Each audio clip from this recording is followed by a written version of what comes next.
Hello, everybody. Welcome to The Dew, where we share the truths of life with love. Today, with this episode, we are coming to you with one most important topic. And the most important topic that we will be dealing today is alcohol and drug abuse. So, this is a topic that normally people don't talk in churches, people don't talk in family. It's a very hard topic, but in a daily basis, we see this as one of the normal things happening in families and in churches. You may be wondering how to talk about this, to whom to talk about this. So, this is just a matter of helping parents as well as church pastors to know what is actually alcohol and drug abuse and how to address it. What would be the solutions to this? How to identify those? So today I have my friend Vurne Batts with me. He is a certified alcohol and drug counselor. He has done his certification from Georgia in alcohol and drug abuse, and he is also approved internationally, and that is accredited internationally. Almost 15 countries where he can actually practice. So he is an expert in himself, and he has made a great blessing for many people. Right now, he works with Kids Paradise. We will ask him more about it, but at the same time, I welcome Brother Vurne Batts. We were very close associate as we have done our chaplaincy course CPE together, and since then I know him, and also he is a minister of the word. He has been in pastoral ministry, and at present is a minister. He's working on people. So theologically as well as in counseling, he has his own expertise. So I welcome Vurne. Thank you so much for joining today. And through this conversation, actually, we want to help millions of families and many parents and pastors who are in the middle of their chaos and they don't know how to get out of this place. So welcome on board. Vurne, will you please introduce yourself one more time? I introduced you, but definitely we want to know what you do, what is your expertise. Tell us something about you. Hello, everyone. Thank you, Pastor Shibu, for having me. My name is Vurne Batts. You can just call me Vurne for short. I am a certified alcohol and drug counselor. I am credentialed by the Alcohol and Drug Abuse Certification Board of Georgia and the International Credentialing and Reciprocity Consortium. I have been working in the drug abuse field for about 10 years now, started back in 2010. I am very involved in the juvenile court system, and I deal with a lot of adults that have drug abuse problems. I am the CEO and owner of Kids Paradise, where we serve youth and adults who struggle with substance abuse problems. So, in a nutshell, that's me. I'm here to serve our brothers and sisters that are struggling with drug abuse. Well, I think that's a very good introduction that we can have from a counselor. So, uh, Brother Vurne, you told about your practicing in Kids Paradise, and in all these 10 years of your experience, uh, tell something about alcohol and drug abuse. What actually is it? How is this been so much affecting our youth, especially our kids? Well, the alcohol and drug abuse in our country, the United States is the leader in the entire world when it comes to drug and alcohol abuse. Uh, there are many different reasons why individuals are abusing drugs. A lot of them have, over the years, acquired some mental health diagnoses that has not necessarily been diagnosed And so what happens is they self-medicate. They find a drug that kind of eases the anxiety or depression that they may be having, and they use the marijuana or methamphetamine to attempt to cope with the drugs. A lot of these individuals, especially children, they are getting access to these drugs through family members, through friends, and once they begin to experiment, well, the body begins to get used to that.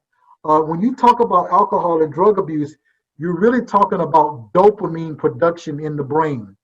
When an individual uses methamphetamine for the first time, it produces a high that is 10 times greater than a sexual experience. And once they have experienced that, that body, the brain, was never intended to experience that type of high. And so once they have done that, then they become addicted. Wow, wow. That's a very important piece of information. Um, so, what are the other drugs that is common among these kids and youths? Well, in the county now, it's very interesting. Every county is different. But if, in my 10 years of experience, um, the drugs that we are dealing uh, with with young and adults alike is marijuana and the stimulant drug methamphetamine. These are the two drugs. Now you do have those opiates are very, very, very prevalent in our communities, and that's nationwide.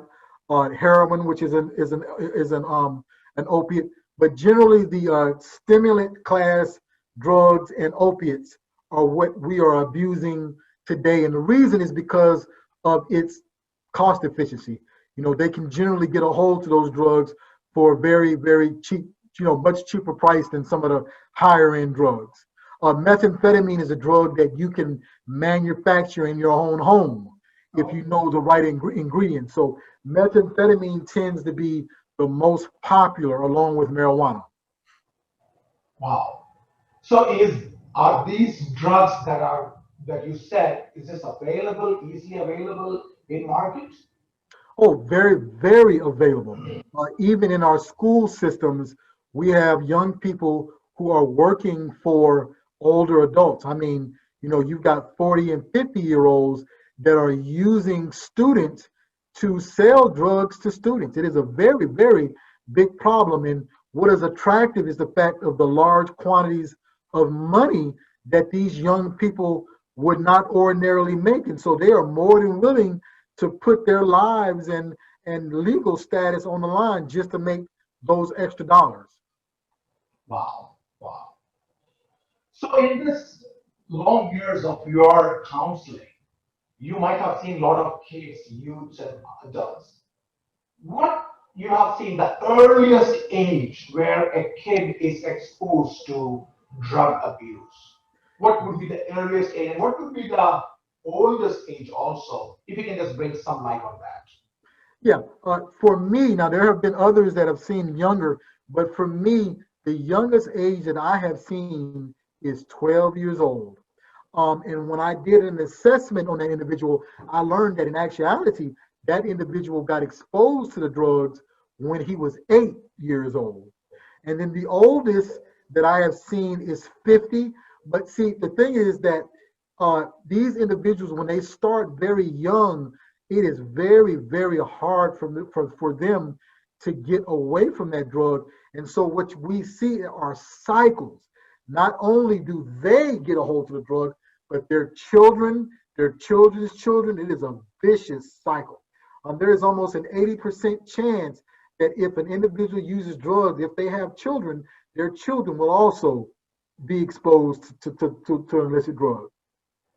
So at the age of 12, that means they may be in middle school somewhere, Yeah, getting to middle school. So in middle school, I mean, this reach has affected the middle schoolers also? yeah, and as the trends go, if we don't put a stop to this, it will be in our elementary schools before long. Wow. This problem is very bad. It is very bad, and it has perplexed our system, our country. This is a very big problem in the United States.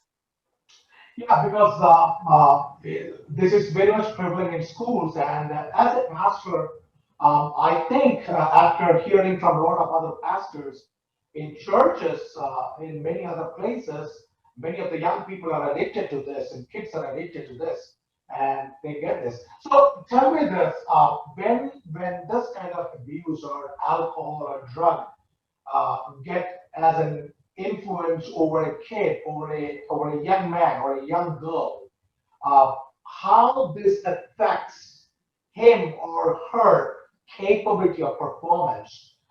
What are the areas that get affected? Well, when you talk about now, the effects of drug abuse are physiological first, okay? It affects the first thing that happens is it attacks the brain. The brain, the amygdala, which is the pleasure sense of the brain, it overloads dopamine production in that individual's brain so that they experience a high that they were never intended to experience. I liken it to I use the example of Adam and Eve. When Adam and Eve eats the fruit for the very first time, they are knowledgeable of sin. And so when an individual uses these illicit drugs for the first time, they are illuminated to pleasures that God never intended for them to experience. And the very nature of that high attracts them to go and get that high over and over again. And if there is no intervention, they will kill themselves. And what I find very sad is most of these individuals are a part of a church, and the pastors in these churches are not aware that these things are going on, along with the parent, are not aware that their children have begun to experiment with illicit drugs. And sometimes it's too late. In the county that I live in, we have one of the highest rates of addiction and teen suicide in the entire state of Georgia. Wow, wow, wow. So you said it affects the brain, it affects their performance, so it will affect their education, right?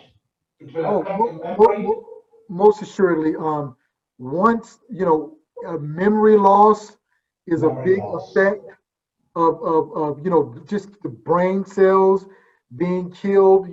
The individual loses interest in life altogether, not just the child, but an adult. Uh, the addiction becomes so great they no longer want to go to work. They don't care about family. It's not that they don't care, but the drug becomes primary, and it affects the frontal cortex of the brain, which is our executive decision making.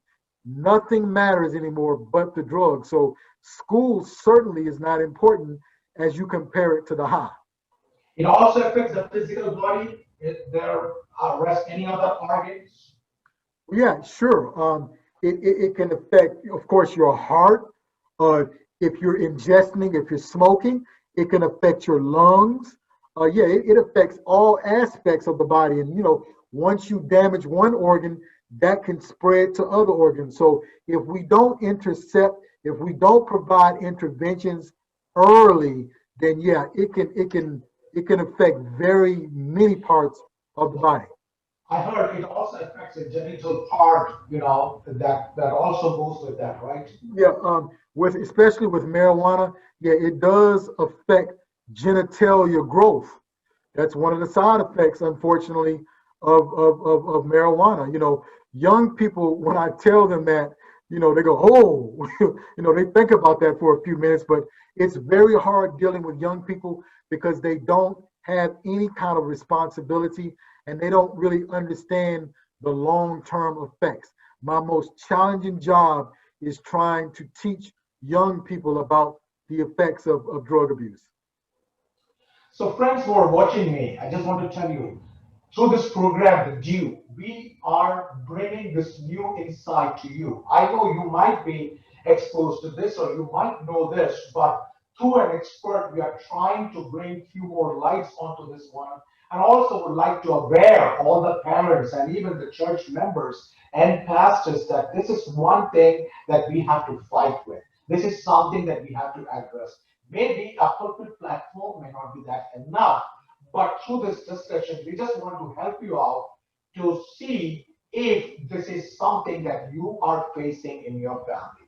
So, coming back, my friend Vern, uh, what would you tell the parents? How a parents can identify if their child is somewhere influenced or somewhere under this influence of drugs? How can they actually identify in the earlier side itself? Can you put some light on that? Sure. Okay, so in most cases, a child's domain is his or her bedrooms.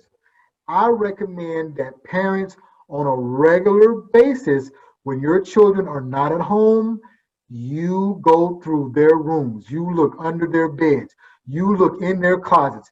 You look in their shoes. You look everywhere in that room and you do contraband searches. You do drug searches. They don't have to know that you are doing that. And my opinion is that if they're living in your home, although you give them the permission to have a bedroom, that room is yours, and you have a right to look and search anything in their rooms, okay? Parents need to be nosy. You need to look at the friends that they are hanging around with. There are side effects of drugs, like you can look at pale skin, you can look at dilated eyes, you can look at um, distancing themselves away from family. These are all telltale signs that your young person may be involved in some type of drug abuse.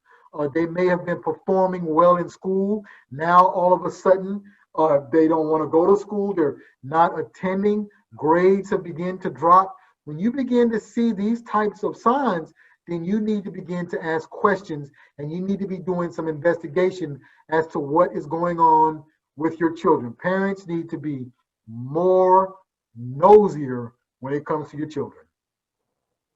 Well, so the signs that you told, uh, also when a child is under this influence, they would try to isolate themselves.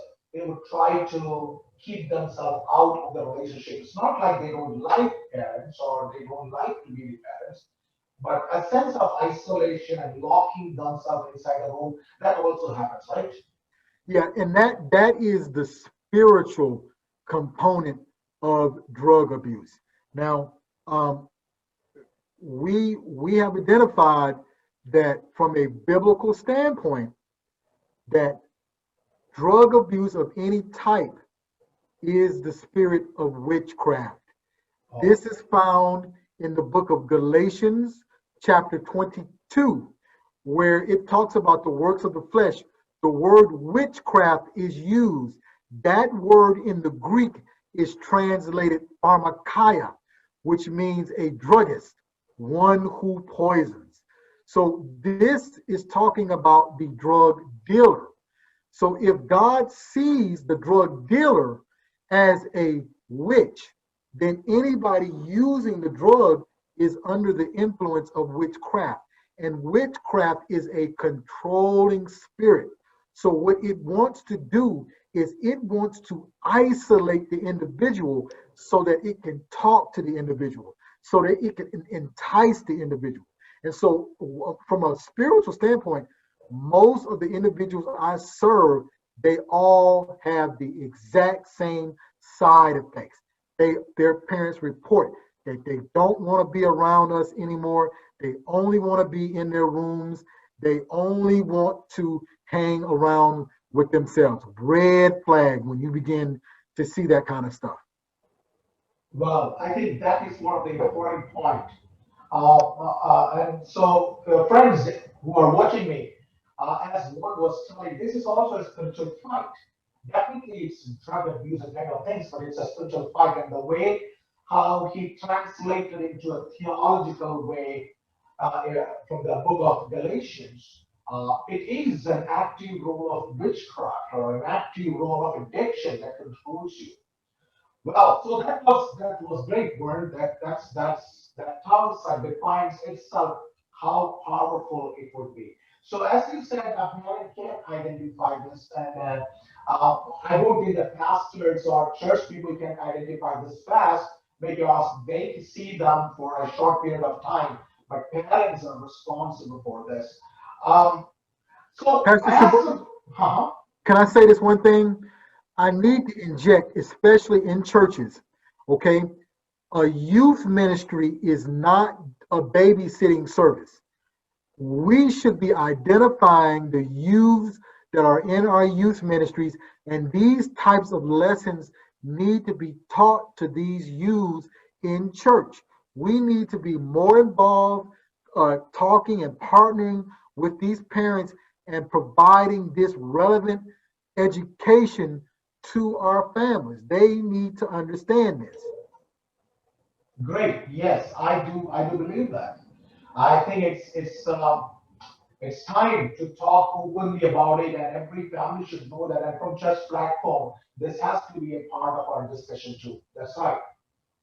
So as soon as someone is identified and someone is identified under the influence, as a counselor, what would you say? What should be the initial step? What should be our first step to start Well, once we have identified that your child is, maybe experimenting with illicit drugs, when, as a loving parent, you just want to sit down and you want to talk to your child. You want to, I believe that parents should have that rapport with their children, that you should be able to talk to them about anything. Okay, we have found that that some youths, have what we call, mental health diagnoses. They may be experimenting with, they may have had depression or anxiety, anger, and they use the drug because it gives them comfort. And it starts off earnestly, I'm just trying to help, not feel the way that I've been feeling. And then, of course, with the spirit of witchcraft, it is as if that person has been caught like a fish with a hook. And once they are they are trapped, then they find that themselves are not able to break free. So we want to just identify where they may have gotten the drug, how long they've been using the drug, and then we may just want to, talk with your pastor. You know, bring the individual to the pastor. You talk to it, to one another as a family. You get some prayer over that to break these strongholds, or communicate with an addiction counselor such as myself. I'm very unique because I am also a pastor in this industry. So you want to try to find individuals like this so that they can begin to give you techniques and skills that can be used to help your child break these strongholds. With the spirit of witchcraft is a spirit uh, that can only be broken by prayer and and fasting? fasting.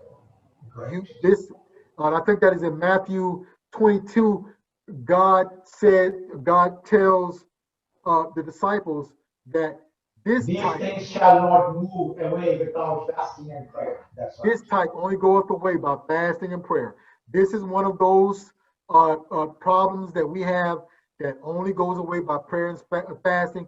And so the church world has to get involved with this. Otherwise, it will get worse and worse. That's right. So once this child is being taken to a counselor, normally as a counselor, what would you do to counsel this person? You start counseling, or what happens? Yeah, I have many tools in my toolbox. I have actually created my own treatment model. It is called Blitzkrieg. I am in the clinical trials of this treatment program. There are a lot of different treatment modalities. Uh, uh, Overall, addiction substance abuse treatment is only 2% effective. And that is because you're dealing with the spirit of witchcraft. My program, however, we have achieved the 89th percentile. And that, even God will not violate a person's free will. They have to be willing and ready to want to break free from addiction before that can happen. But once that is identified, then we rely on the power of the living God to break these strongholds. We teach them the theological and scientific data that supports what drug abuse is. In my sessions, I actually fast with my participants as a way to teach an individual how to deal with cravings, which is one of the big, side effects of drug abuse. When a person uses and they stop using, their body craves the drug just as your body would crave food. The body has been hijacked into believing that it needs the drug just like it needs food. So the only way to combat that is to teach the individual how to pray, how to fast, and that stronghold begins to break once we do that. So in my treatment program, these are things that I'm going to do. I'm going to partner with the family. I'm going to partner with that individual. Everyone that is associated with the individual, I'm going to work with them until this drug abuse problem is beat. Right, right. And what you said, that's right. And I put that what you said. Even God will not violate the free will of a person. So a person has to be willing to withdraw from all these things, has to be willing to come out of this slavery. It's a slavery, it's an addiction, it's a slavery. So this person, unless this person makes his own willful choice, nobody can help. That's what you're saying, right? Yes, sir. And that is the problem with our treatment programs in the United States. Unfortunately, money in this country drives everything. And so we, traditionally, most treatment programs, they will bring a person into treatment knowing that that individual is not ready for treatment because of the dollar that they are going to get from insurance or Medicaid or for private pay. They'll accept that individual just as long as they're going to get paid. On the other hand, if you are not in the preparation stage of the stages of change model, you cannot come to my program. You have to be willing and ready to change before the living God will be able to intervene in your life. Right. So, when people come to you and you are doing this counseling, what have you seen? What percentage of people have you seen that they are coming out of this abuse? At this stage, for me, 89% of the individuals that have come to me have overcome their addiction. I had one couple who dropped out of my program. Otherwise, it would have been 100%. Wow, And wow. it was So, their choice to drop out. God will not violate their free will. So there's nothing that I can do about that. so this is a good news. So, friends, everybody who is watching me, parents who are watching me, and church members who are watching me or anybody who are watching me, I just want to tell you this is a good news that yes, if you see your child or your relative or someone who is close to you, your husband, your wife, your spouse, your close relative, your leader, if anybody is under influence, the good news is yes, that person can be delivered, that person can come out. Moreover, God gives us this assurance that He can deliver us. Right? Galatians chapter 5 says, for freedom Christ has set us free, not to Amen. get into the bondage. So Christ has given us this freedom. He has promised us this freedom. And as we were hearing from Vurne, as a practitioner, I mean, when he practices, he counsels, he says he has seen the results. So, people, if you have lost your faith, or if you have lost that mindset of like, I don't know if I will be free, we want to tell you, yes, you can be helped, you can be free. So my friend Vurne, he practices in Catonsville, Georgia, in the United States of America. So if you want to get help from him, definitely you can get help from him. We'll be posting the phone number and the information about his practices, Kids Paradise. Definitely you can call him if you feel like your child needs help. You can call him. He is a Christian counselor. He is a pastor. So both with theology as well as with his counseling, he have helped a lot of people. So this is a hope for everybody. So if you find something is wrong, or if you are suspecting that your child is going through this, these tips that Vurne was telling us, you can identify, have a close proximity, a close relationship with your kid, to talk to your kid. I think one of the important things is that we need to talk to our kids on a regular random. We need to know their pulse. We need to know if they are going high or low, if that has been affecting their personal life. So that is something we need to know. So, Vurne, we are so thankful to you for taking your time and coming to this program. And we come with this program every time with a new insight, with a new direction. And Vurne, thank you so much for this. I do believe Thank you. that you will be coming to our church also and many other churches, visit them and create an awareness. That would be absolutely great. Amen. Thank you for having me, Pastor Shabu. I think this is a very good topic to be discussed in churches, and I'm so graceful and gracious that you allowed me to speak. Thank you, sir. Thank you so much, Vern, and God bless you. So, dear friends and families, the program, The Dew, we will bring new insights every time, and this is one insight. We will talk more about this in the days to come. We will have Vern one more time with us to talk more details about it. But then, with this detail, I do believe this will be a help for you. This will be an eye opening for you. This is the need of the hour. And I pray that God will bless you all. Do not lose heart. There is hope in Christ Jesus. He has set us free. God Amen. bless you all. We'll watch again.